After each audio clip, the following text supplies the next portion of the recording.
The Republic is at a breaking point. Gauis Marius had taken control of Rome following the departure of Sulla, who otherwise was moving to take on Mithridates and the Pontic forces in Anatolia. Gauis Marius had been in temporary exile ever since Sulla achieved control of Rome in the years past, but saw this as the perfect moment to strike. Rampaging soldiers now flooded Rome in search of Sullani supporters and placed their heads on spikes in the forum for all to see. Angered by this atrocity, Sulla scored a quick and decisive victory over the Pontic forces, establishing a temporary truce with Mithridates. Not expecting this deal to last all that long, he commanded Lucius Licinius Lucullus to stand guard in Asia. Sulla now marched on Rome.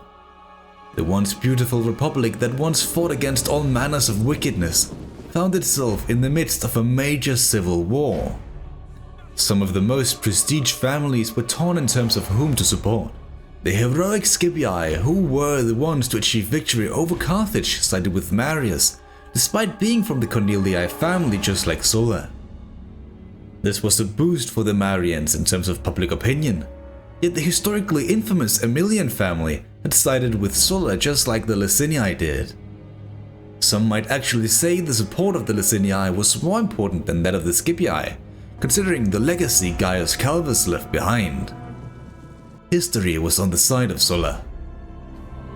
There was a genuine fear of barbarian tribes taking advantage of our internal conflict, so any move we made had to be decisive.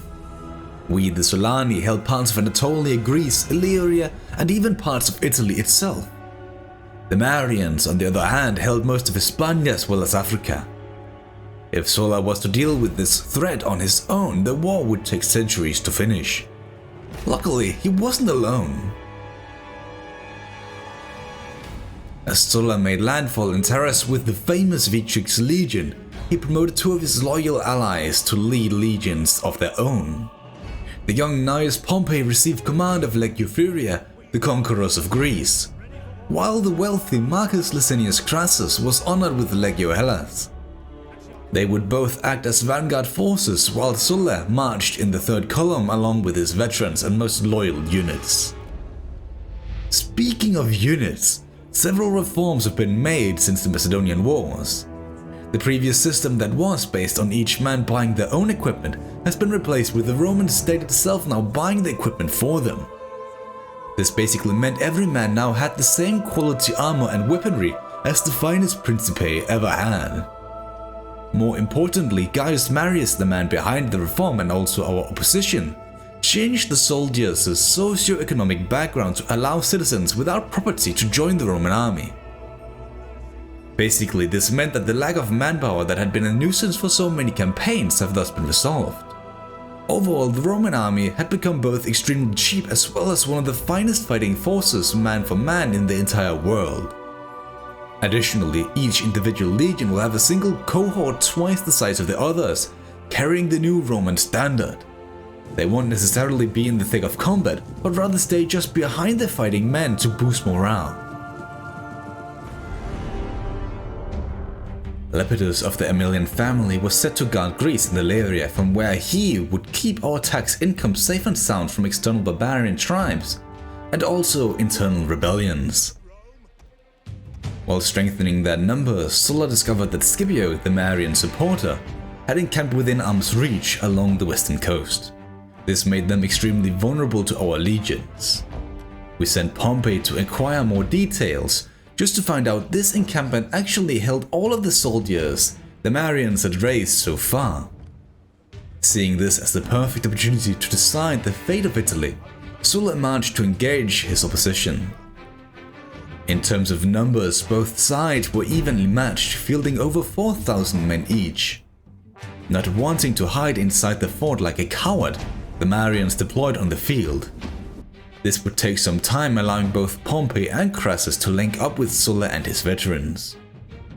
In order to keep track of who fought who in the midst of battle, the Sullani legionnaires painted their shields blue while the Marians kept the infamous fiery red colors.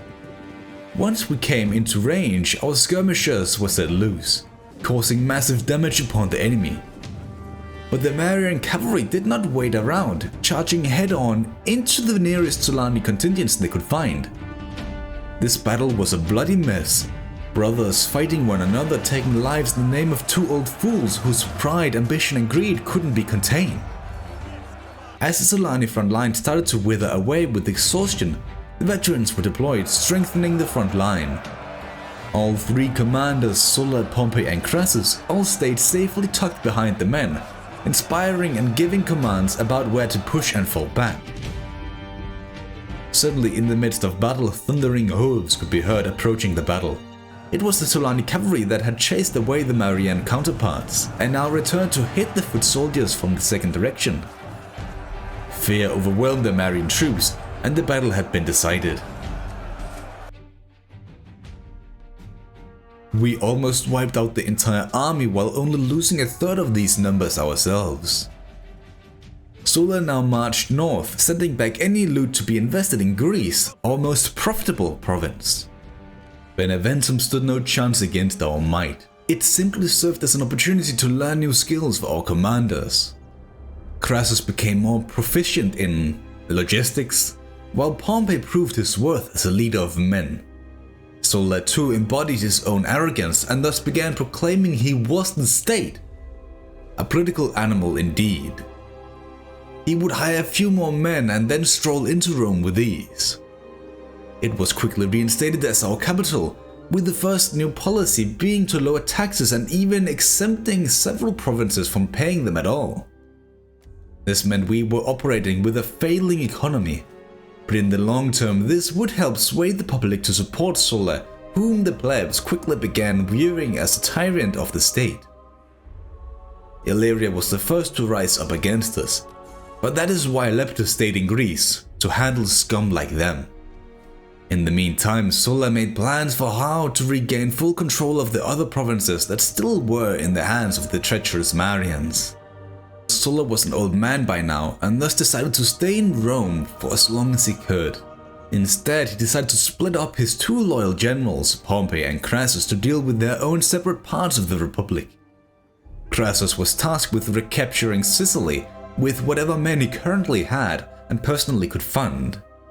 At the moment he wouldn't receive a single penny from the state, as the public treasury was spent on Pompey, who was tasked to march north towards the Alps and then west into Iberia. He would receive all of Sulla's men, thus fielding the largest legion in the entire Republic. Yet this whole operation would take time, which we desperately lacked. Upon bringing Asculum back into the fold, Sulla pulled a few political strings to bring the vicious Pompey over to his side for good.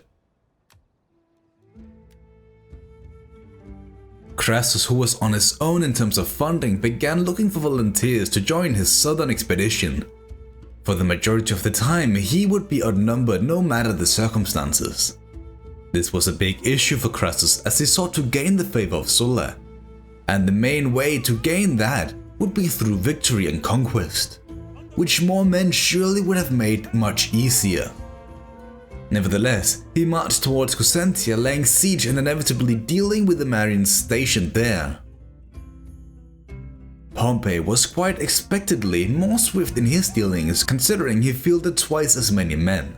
Arretium easily switched sides, with Pompey's reputation growing as a dread commander, a man to be feared. This, however, also served as a key part in Pompey's life.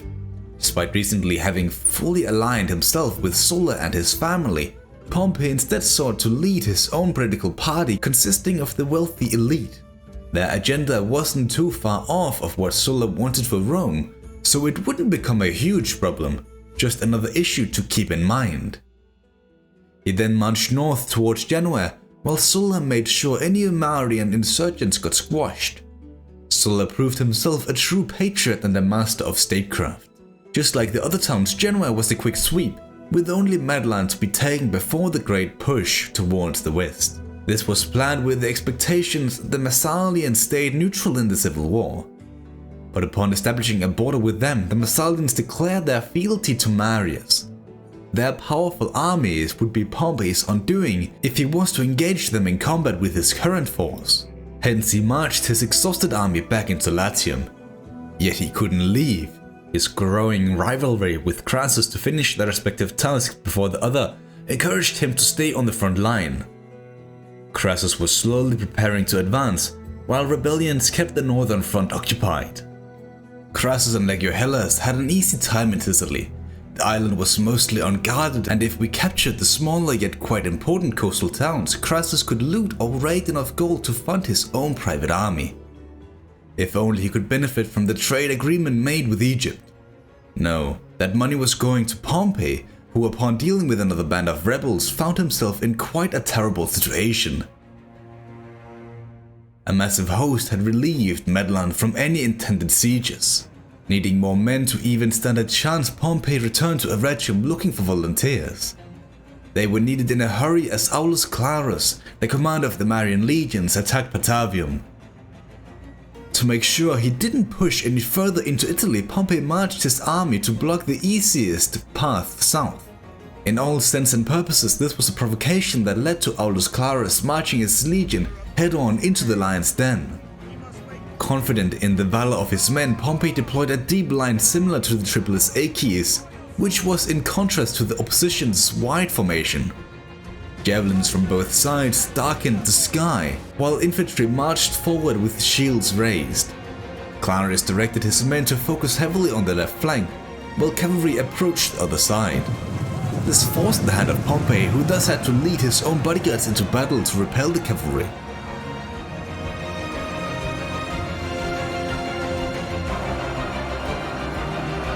The lack of his presence to control the front line was the catalyst of the following chaos. Slowly, the Marians carved their way through the cohorts, eventually isolating the left flank entirely. Our veterans were deployed to help out wherever they could, except it was too late. By the time Pompey reinstated command, most of the Sullani supporters were losing decisively. There was no other option but to fall back. Pompey fled back into the mountains, allowing Aulus Clarus to seize another town, while the Massalians too swooped in to liberate Genoa. This major fuck-up by Pompey enraged the tyrant himself. Sulla spent all the money he could on mercenaries and marched to counterattack. On his way, Sulla made his daughter embezzle funds to further strengthen his retinue. Together with Pompey, he attacked. Just on the outskirts of the town, the two commanders gathered their forces.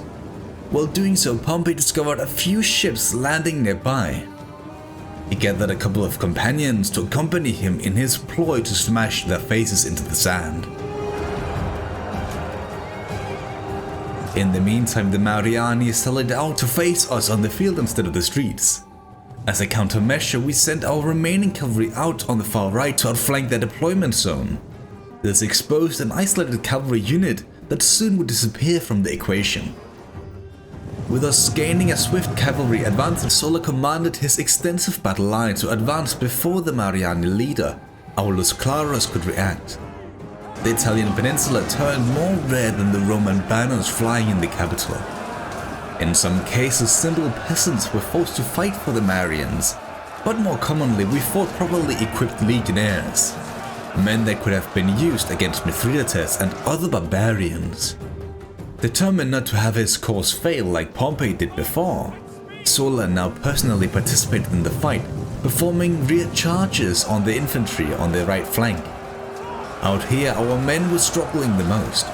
We even had to deploy our velites to keep the line from breaking. Yet it was actually Pompey who cleared his name by rallying the men on the left side, which increased their fighting valor.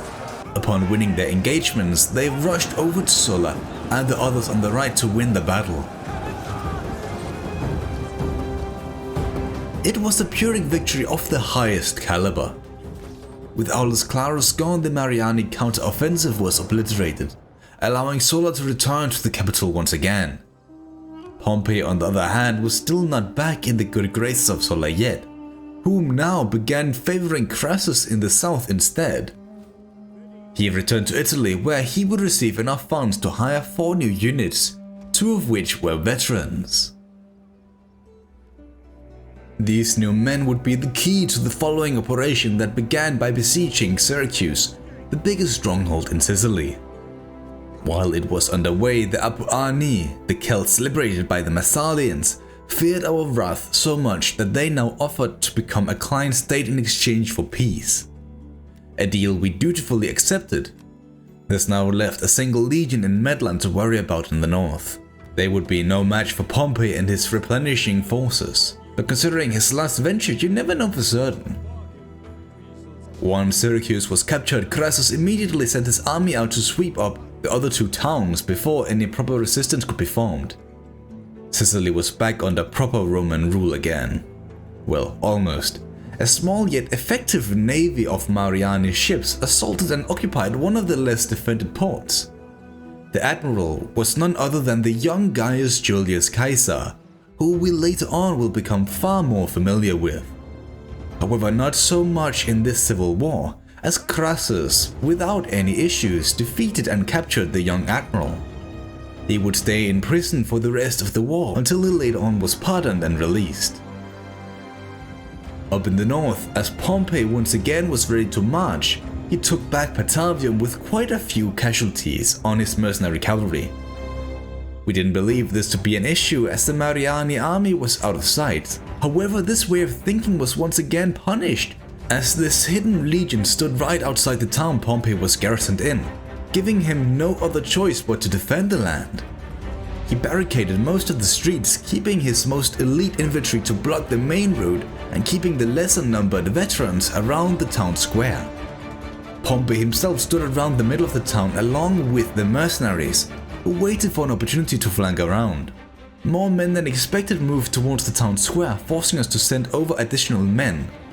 Furthermore, not expecting our veterans to win in a head-to-head fight, Pompey lured in the enemy, thus exposing a flank for his other units to charge into. A masterful stroke that initiated our flanking maneuver.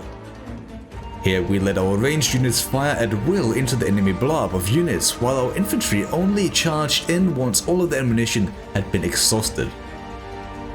Against the expectations of many, even myself, Pompey prevailed. Not just with a Pyrrhic victory, but a decisive one at that. Giving them no time to rest, he immediately besieged Medland, taking it within a few days, at the expense of most of his remaining army. This heroic turn of events was to be commemorated in Rome, meaning Pompey had to be replaced on the front line for a moment. Except this was exactly what the Massalians had been waiting for. Our army in the north was caught under siege and heavily outnumbered. It was then that Pompey shocked all by letting his prized triumph go for the greater good of Rome. He was given command of the famous Prima Italica Legion and mustered as many men as he could before Medland fell. It was a race against time.